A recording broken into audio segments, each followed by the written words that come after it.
In this video, I will show you how to upload audio to Roblox. This should be a quick and easy tutorial to follow, but before we do continue, please consider leaving a like on the video and also subscribing to the channel. I really do appreciate it. To do this, what you want to do is come across to roblox.com and log into your account. Once you're logged in, come up to the top and click onto Create. Then what you want to do once you're on your Creator Hub is come over to the menu on the left hand side and click onto Creations. From here, come up to the top, you're going to see we've got some different options. What you want to do is click over here onto Development Items, and underneath this you're going to see some options come up. You can see there's one for audio, so just give that a click. Then all you need to do is you're going to see a Upload Asset button, so click onto Upload Asset, and then what you can do is upload your file. So it needs to be in a .mp3, .ogg, .fac or .wav format. Audio uploads must be less than 7 minutes and it's a maximum size per file of 20 megabytes. Also, just to note, there is an audio upload limit, which is 100 uploads per month.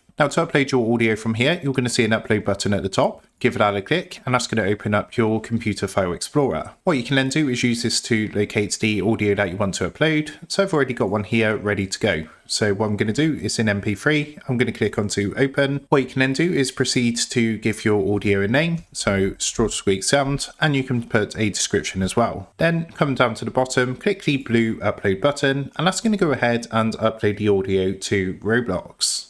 Once the audio has uploaded, it's going to take you back to this screen, and if it's not showing straight away, just refresh the page. And what you want to do is scroll down to the bottom. You can see our sound effect here. We can click this to go into the sound, and if you come to the right hand side of the sound on the left hand side and click onto the three dots, you're going to find the asset ID if you need that for anything. So you can copy this here, for example, if you need to use it in Roblox Studio or something like that. So that's how to upload audio to Roblox. With that being said, I hope this quick tutorial did help you out today, and if this did help you out, I would really appreciate it if you was to consider dropping down below the video, leaving a like, and also subscribing to the channel. With that being said, I just want to take a minute, thank you guys for watching this quick tutorial, and I will see you in the next video.